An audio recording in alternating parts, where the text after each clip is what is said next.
So, medyo maganda yung Friday natin ngayon. Kanina bandang hapon, may nag-avail na spring type. One shot, isang kasa, isang putok lang yun ha. Full metal alloy na rin. Pero ngayong gabi, nasundan din yung buyer natin kanina. May nag-avail sa atin, si Sir Al, ng La Trinidad, Benguet. Nag-avail siya sa akin ng Glock 34. Dahil mabait nga si Sir kausap and smooth lang yung transaction namin, imbis na 2,000 pieces yung ibigay ko, ginawa ko ng 4,000 pieces yung previous natin na bibis.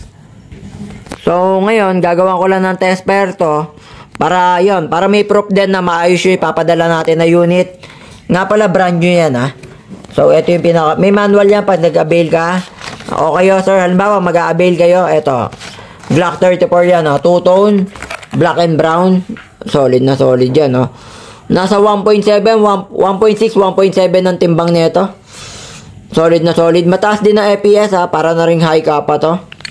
Yan, full metal alloy na rin yan. So, kargaan na natin to ng bibis tsaka ng green gas.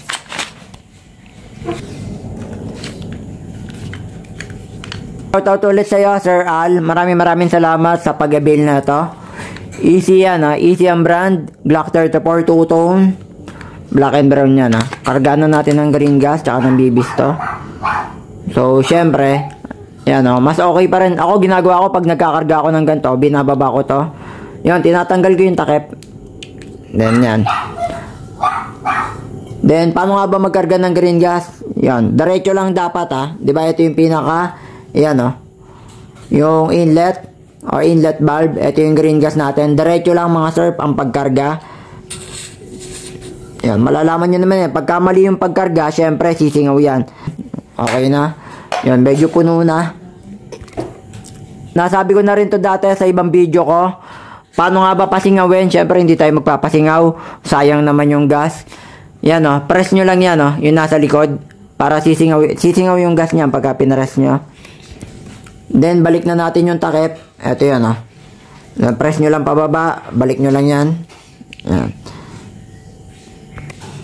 Paano nga ba maglagay ng bibis? Hindi dito nilalagyan yan, So, ibababa mo tong, yan, yung pinaka-spring. Then, dito sa ilalim ang paglagay. Yan ang tamang paglagay ng bibis natin, mga sir, o bala. Yan.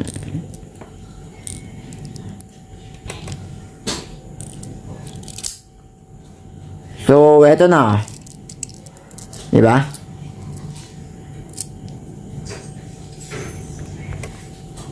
Balik na natin siya sa pinaka-unit natin.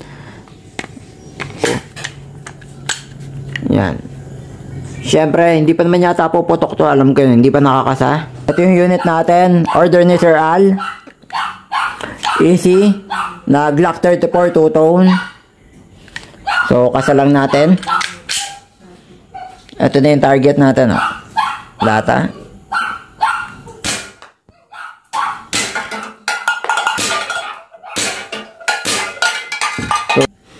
Mag-FPS test muna tayo. Pakita lang din natin kay sir yung FPS test. So, gagamit tayo ng chronograph. Sa online, makakabili kayo na ito. Bili ko yata dito, mga 4,000 So, yun. Test pair lang tayo. FPS test. 318. Kita nyo naman gaano ka-solid yan, 316. 316 ulit. 312. So, yun. Mukhang paubos na yung gas.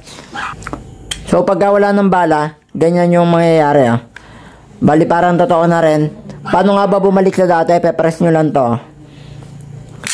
So, check pa rin natin kung wala na ba talagang bala. So, yun. Wala nga talagang bala. So, yun, ipapadala ko na to, babalutin ko rin to, syempre. Maraming salamat ulit, Sir Ala. God bless sa'yo. Ito yung previous ni Sir, Yan, 4,000 na BBs. Syempre, yung green gas. Then, pinaka-unit ni Sir. Easy na Glock 34. Two-tone niya, black and brown. Cavite to, La Trinidad, Benguet yan,